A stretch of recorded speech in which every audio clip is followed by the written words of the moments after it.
Welcome to the Player Driven Podcast. Thanks for listening today. Before we jump into today's podcast, let's talk a little bit about what we're about to listen to. Today we're talking to Łukasz Cieślak from 5CA. He is a senior operations manager, and we're going to talk about things like the role and purpose of a BPO, which is a business process outsourcing, the challenges and benefits of remote teams, career growth and leadership at BPOs. What are the key metrics and KPIs that they take a look at? And emerging trends in player support and AI integration. It's really a great way to take a look at how different remote teams are managed and how they're measured and being able to understand how you can scale at large. It's a really cool episode. We hope you enjoy it. And don't forget to check out our playerdriven.io blog.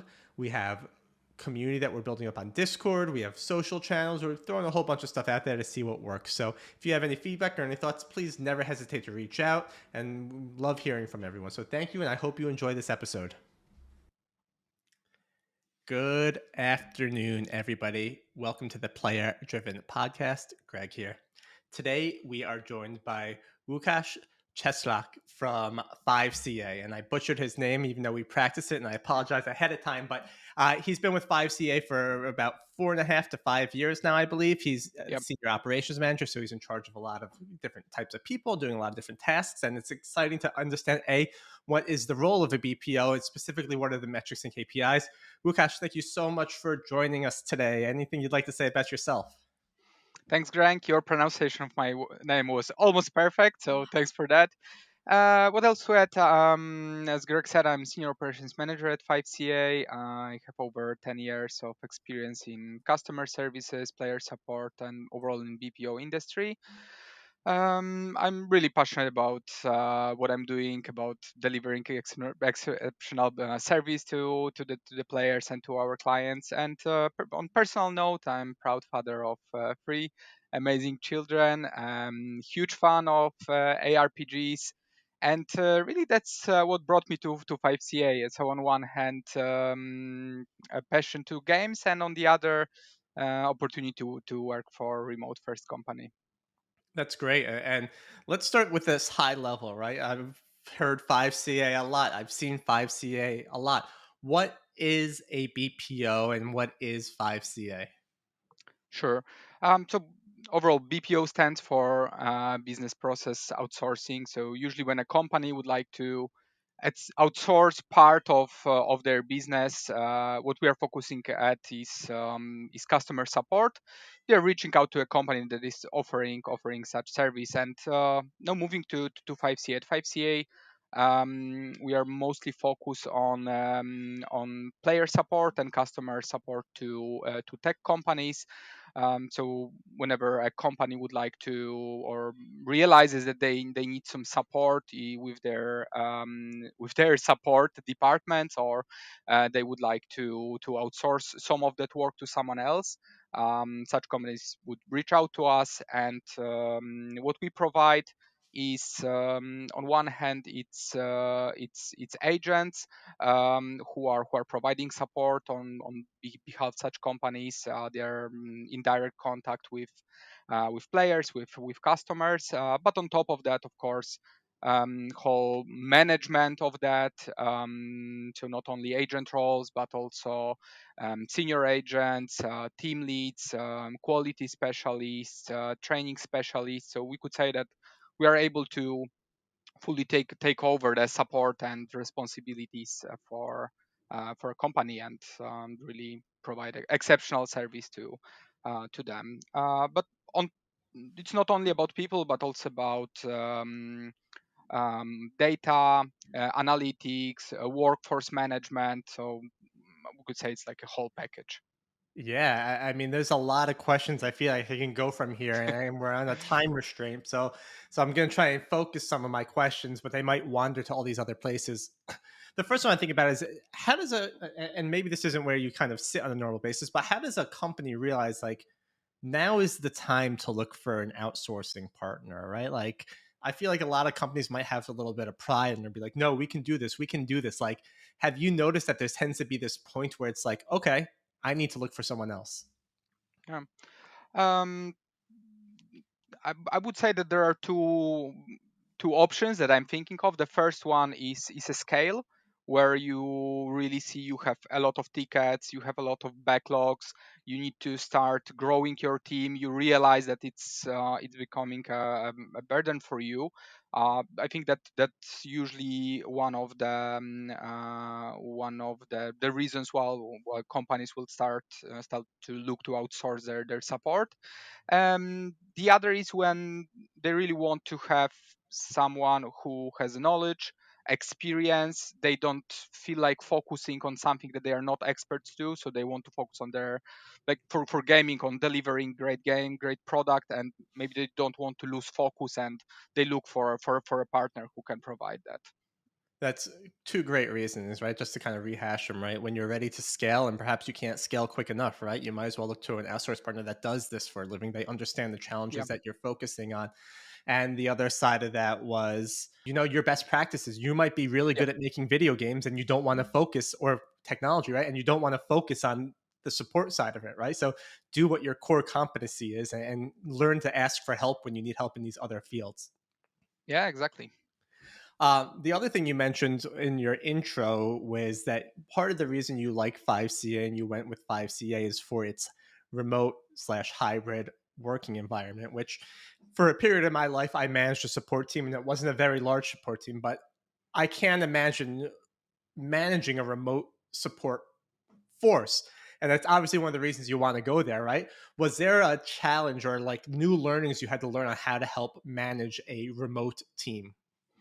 Yeah, for me it was a brand new experience. Previously was working in an open space, up to 150 people, everyone in one building, sometimes in one room, and uh, there were a lot of areas where it was easier, right? I could just go to someone, ask for something. We were all finishing at the same time, starting at the same time, so it was relatively easy. So definitely a lot of challenges, but I see more opportunities in remote work. So for past almost 5 years, I'm fully remote. Unfortunately, I haven't seen in person majority of my team, so that's definitely the negative side of it. But as I said, much more benefits than those negative sides. What I think really helps here is that I mean 5C for a long time, before I joined, it's remote first company, so all processes and everything that was built here had this remote part in focus. So all the tools, all the automations, everything is based and built for a remote for workforce. So that's what makes it definitely easier. You asked about what are some challenges.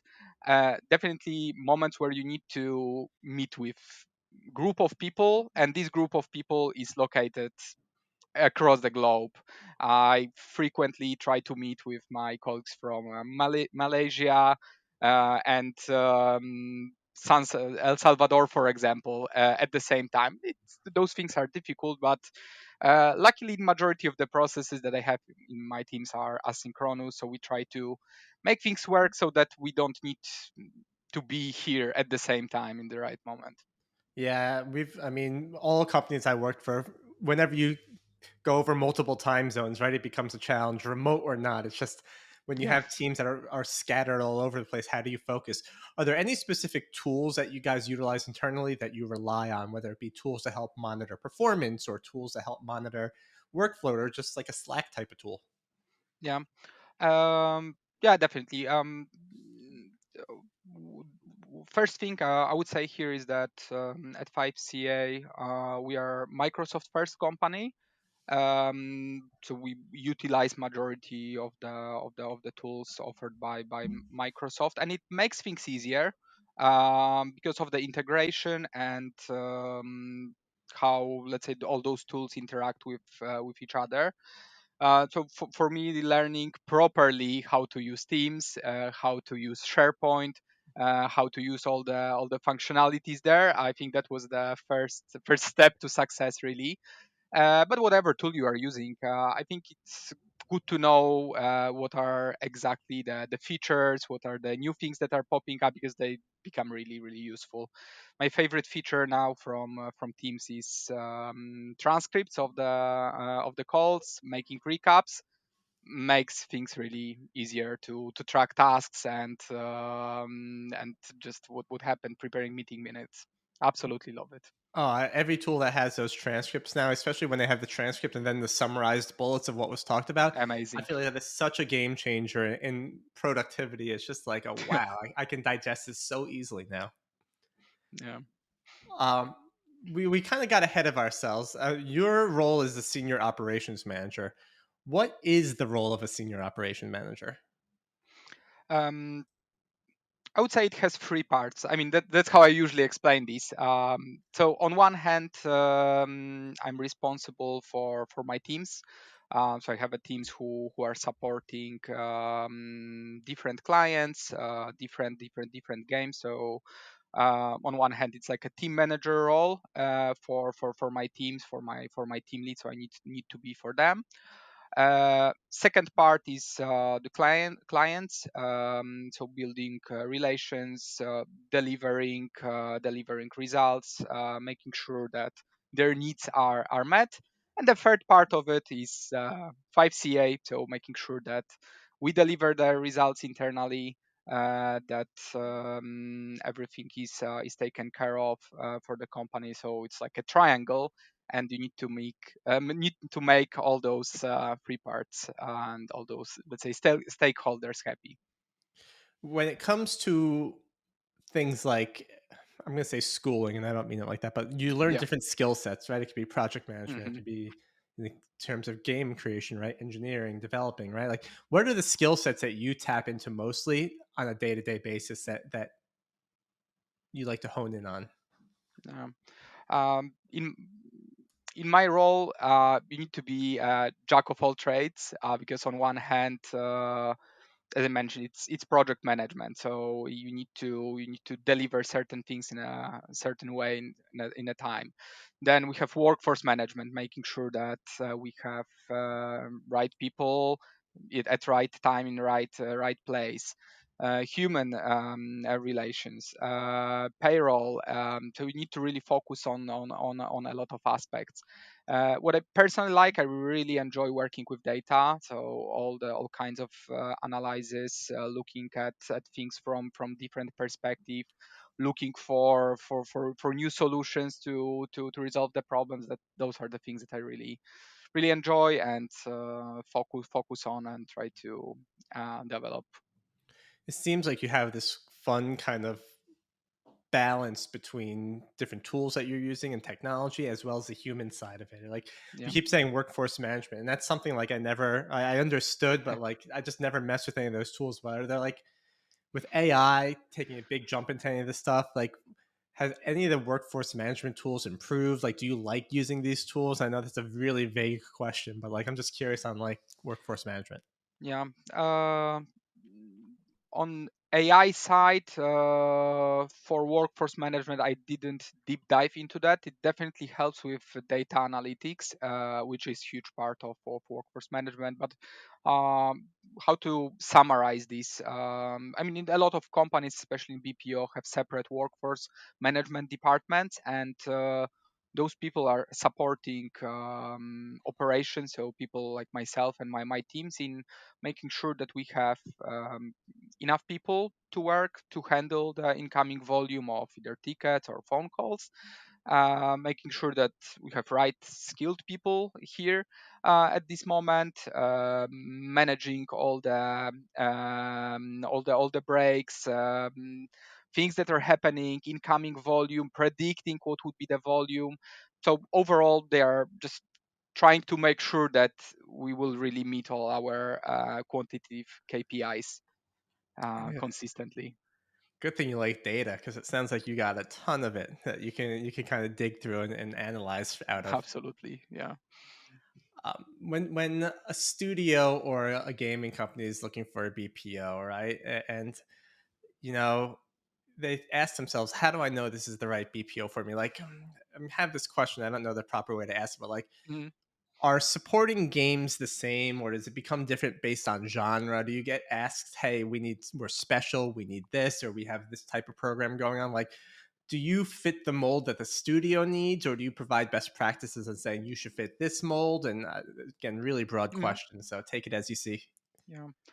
Um, about differences, so I wouldn't say it's there are differences on genres, but I would say it's more on what type of games we are supporting. So that would be a different support for a PC game that, for example, doesn't have any live ops, or it's not an online game. That would be a different support that we provide to MMORPGs, and absolutely different to free-to-play mobile games, for example.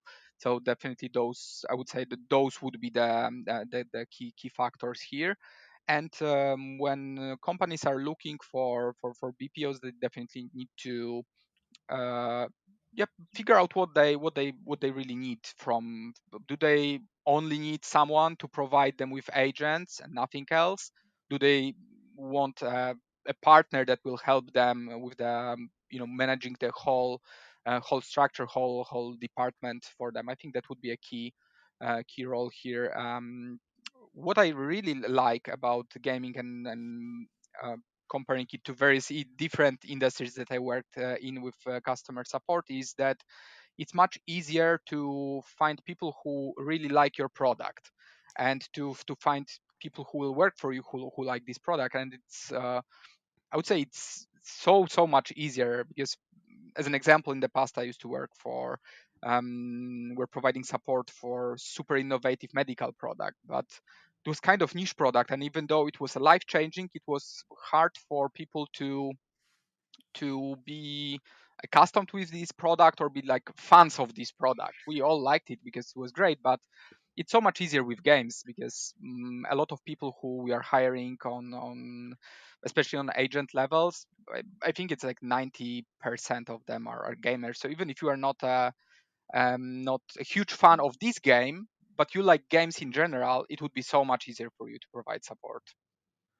Yeah, I mean, right? That's the beauty of gaming is that most people who are supporting are probably playing the same games on their phone, if not already, and they're at least familiar enough with either the Yeah. genre or the type of game or the game itself, right? And when people like the game, they're probably providing better support in a way to the game because they're excited to be able to help people with stuff like that. Yeah, absolutely, absolutely. That plays a huge makes a huge role in all of this, and yeah, but that's what we observed, and that's why we are also looking for people who are actively looking for gamers for our teams, because they understand the struggles of players. What do they need? That even the tone of how we are speaking, there are some terms. All of this really helps and make it easier. You yourself started as a support agent. You're now the senior operations manager. How do you think the experience as a support agent kind of shaped your perspective into the leader that you are now? Yeah. Greatly.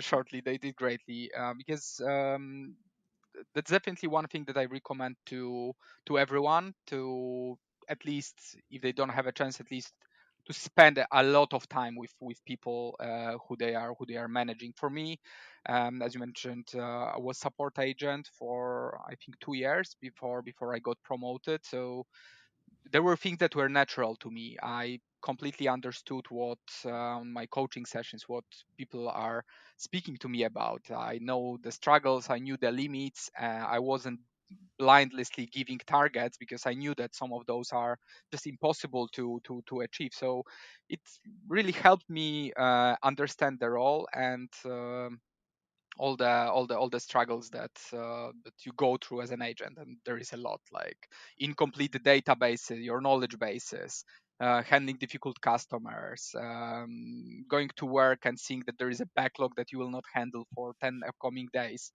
And all of this really makes you more, I would say, empathetic in such situation.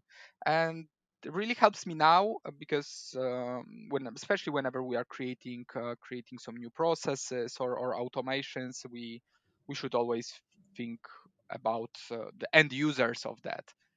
In this case, would be agents. So it helps me really understand what's needed and how I could make agents' life easier. I love that. My first job out of school was a support agent, and I remember our sales team used to sell products that we didn't really support. And I was, and then they eventually years later they offered me the job of a sales engineer, and I was like, you know what?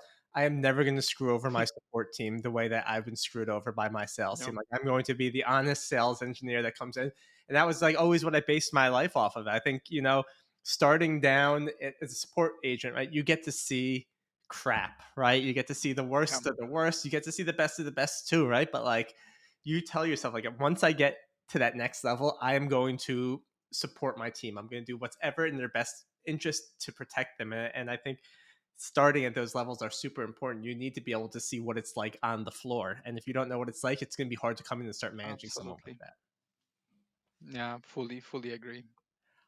With all that stuff that you've learned, have you the KPIs that you measure and the success metrics that you have, right? Do you take a look at those? Like, what are the ones that you take a look at? Uh, that would depend on, let's say, the clients that we are supporting, and also type of customers. But there are a few that are general, and I think there are like industry standards for what managers are looking at.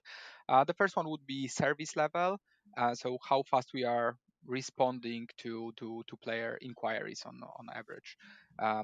So of course, on live channels, that would be a very short period of time, like when you are having a phone support, for example. The target could be replying to 80% of incoming phone calls within 30 seconds. For gaming, usually we are looking at channels that do not require live support, so on tickets. But here, absolutely, those service levels applies to. So how often are we replying to players within 24 hours or within 2 hours? That's one thing. The other that is super important. It's we are measuring quality assurance of agent replies.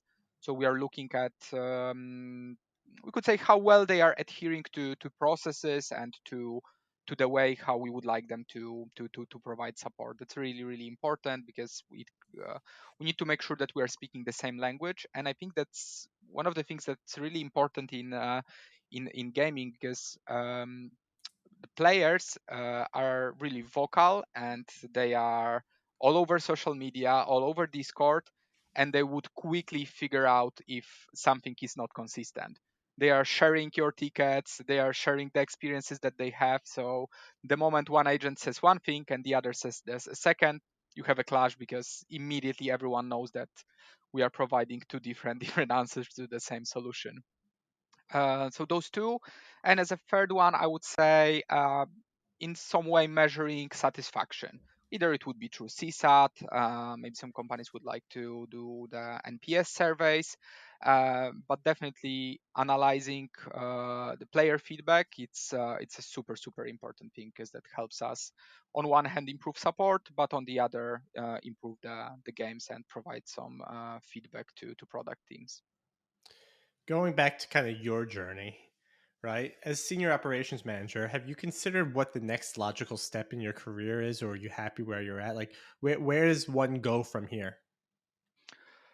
Um, I would say that this journey started for me when I became a team lead, few years back. So at first I was an agent, then become a team lead, and that was the moment where I realized that this is something interesting for me that I would like to stick with, because on one hand it was very dynamic. A lot of things were happening at the same time, and I really feel comfortable in such environment, that everything is burning. A lot of questions, different tasks to, and different goals to achieve. So I really like that. And what would be the logical step for me?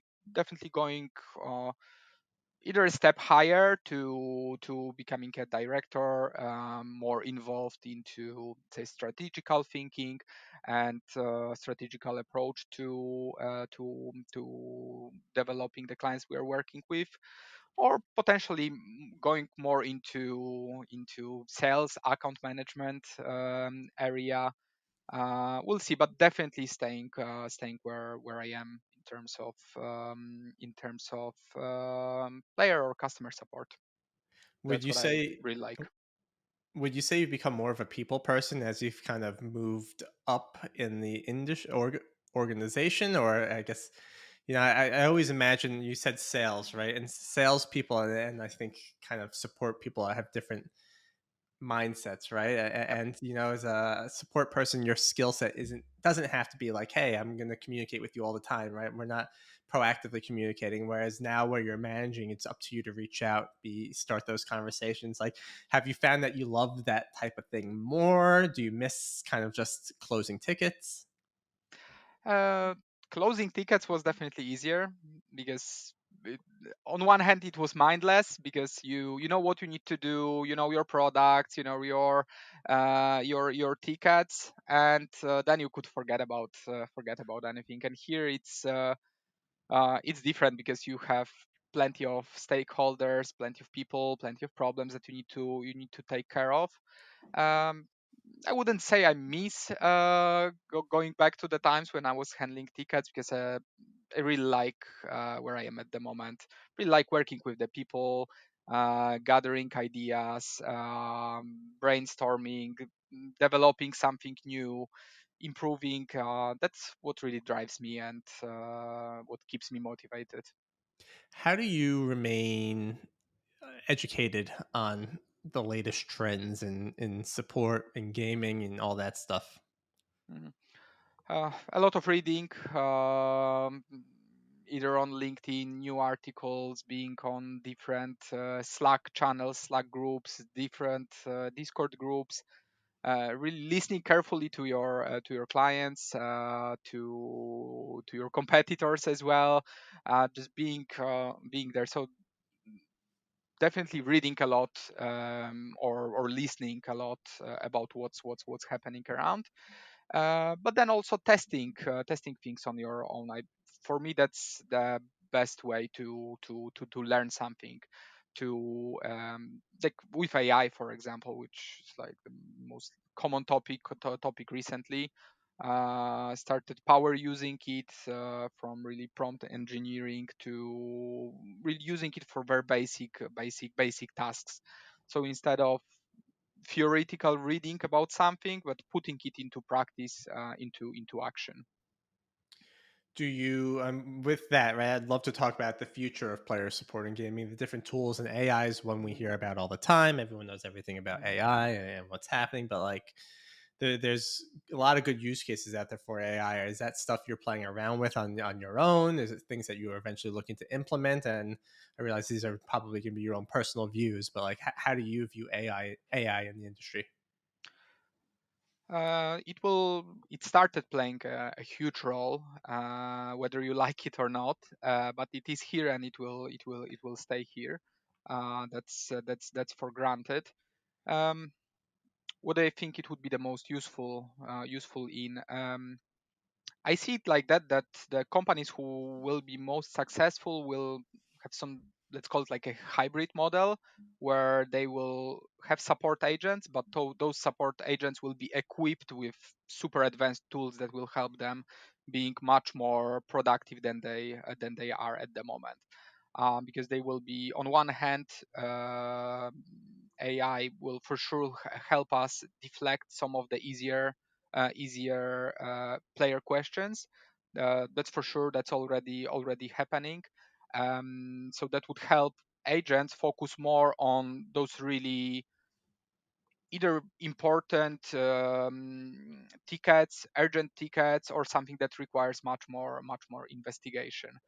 So definitely it is already going into that direction. An example of tickets where I think we would be able to fully automate, or some companies are already fully automating, are those that are based on knowledge. You don't need to do any investigation. So it's a pure, for example, game related question or some process related question, and there is always the same answer to this. So for this, you just need to have a really solid knowledge base, teach the AI, and it will be able to provide such answers quickly. On a different note, you are the father of three children. You said yourself are Yeah. a ARPG player. What's the game you're playing right now? Oh, right now. So I'll start with the games with kids. I mean, I only play with my daughter. She's 8 at the moment. We love Mario Party. It's really cool game, and I really enjoy all the Lego games on Nintendo Switch. They're super cool for co-op sessions. Really enjoy those. And when I'm alone, I'm currently into Path of Exile 2 for last week, but previously to Path of Exile 1. But I really enjoy all the ARPGs, Last Epoch, all the Diablo series. Yeah, really enjoy those. Those games are appealing to me. Currently, very little time for such things, so I usually stick to one game at a time for a very long duration because I like to master what I'm doing there instead of jumping to for a few hours to different games. So yeah, that's something that I wish I have more time for. When you were growing up, was there a specific game or moment that you realized that you said, "I want to do this for a living. If I can be in this industry," like, was there that moment? Uh, there was a moment that I wanted to that I suddenly realized I want to do it for a living, but definitely there were moments that I knew that I will be playing games for a very long time. So starting with the I think there will be two titles that were the most impactful. It was Warcraft, Warcraft 1, Warcraft 2, Warcraft 3. I didn't spend too much time playing WoW, but those first three Warcrafts that, yeah, spent really a lot of time of those. And similar with Diablo 2, Diablo 2 Lord of Destruction, and 3. Yeah, I would say those few games had the biggest impact. Took me a lot of time, met a lot of friends thanks to that, stayed in touch with a lot of them still, so yeah, really great memories. Oh, now it's all part of the Microsoft umbrella. Who would have thought years later? They're all related, right? Yeah, I love the original Warcraft, so not many people talk about the RTS yeah, Warcraft. Everyone always goes to WoW, but those were yeah, those and StarCraft, right? Those were like the yeah. The original, I spent good few, if not several years on Warcraft 3. Really like the I remember one summer I was even climbing the ladder. I think I was top 10 in Europe for free for all games, but that was a heavy grind. I was at school, so I was just waiting for my mom to leave to work, and then my PC was already switched on. So the moment she closed the door, I was climbing the you're ladder gone. until she came back, and then yeah, that was Those were difficult. the days, right? To be young again and be able to do that. I used to sleep over at my buddy's house, and I was a Command and Conquer fan. He loved Oh StarCraft. wow, I automatically hated StarCraft because I like Command and Conquer, but we would just play RTSs all night and just all those. And he would play Diablo, and I lose him there. But like again, those are the days you'd stay up until whatever time in the morning, and no that's true. worries in the world. Yeah. I'd love to, on this final question, pick your brain a little bit more on the future of customer support, mostly focusing on kind of any trends in the gaming industry.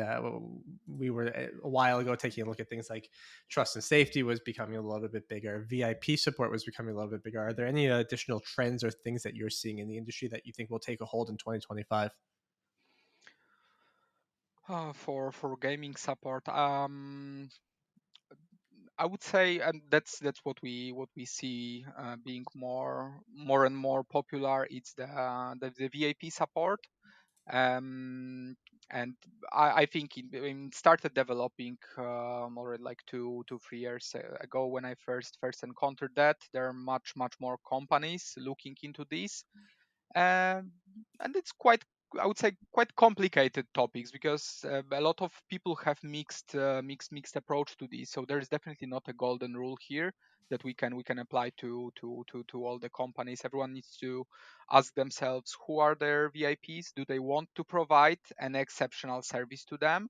And if yes, what would be that service? And I think it could be done through gathering some feedback from those players once they define them, figuring out what are their needs, whether it's faster support, maybe some dedicated managers, or some sort of social club just for the VAPs. But definitely that's a topic to look at, because those people are heavily influential. They're really knowledgeable and passionate about the game, but at the same time they are much more demanding. So that's definitely one of the trends. We spoke about AI, and it will be here not only for player support, but overall for all the support companies. So uh, you really need to pay attention to it, even if it's not only for actual player support, like creating autonomous bots, but just supporting your other departments, because it has a great use in data and analytics, in workforce management, but also in moderations, for example, right? So that's definitely an area to look at, and remembering that AI is not only this bot that you hate, that keeps on repeating the same answers. It's much more, and your competitors are using that. So really good time to look at it if you haven't already. Cool. Well, Łukasz, I think that's all I have for you today. I really enjoyed our conversation, learning more about an operations manager, your background, how you got here, and kind of the things that you look at. I think it's tons of cool information here. Before we do say goodbye, is there anything you just want to say, or yeah? um, yeah, thanks for having me. Definitely really liked it, as well. And maybe at the end, a few short tips for people who are agents and would like to develop in BPO or service industry, because I know that a lot of people who are working as support agents really have future and would like to develop. So one thing that I would say it's for granted is that in BPO is super dynamic, and sooner or later there will be opportunities for you. One day you will come to work and you will see that your company won another client, they're ramping up, they require support leads, senior agents. Be ready for this, and it can happen anytime, but sooner or later it will happen if you are in BPO. um, One tip I that helped me was really focusing on doing my job really well, and whenever I had opportunity to helping my boss, helping my colleagues, learning new stuff, mm, being curious about what you are doing, and not mindlessly replying to tickets, but just asking yourself some questions, and why does it work this way, providing some feedback, and yeah, as I mentioned, really helping the others. That helps to build your image in the organization, and just be better at what you are doing. I love that. Stay curious, be curious. I love that. And I think that should be everyone's motto. Just continue learning. I think it's perfect. We will have links to 5CA's website so you can check them out. They're always hiring, I'm sure. We'll have information about Łukasz available on the Player Driven website. Thank you so much again for coming out today, Łukasz. I hope you have a great rest of your day. Thank you so much, Gret.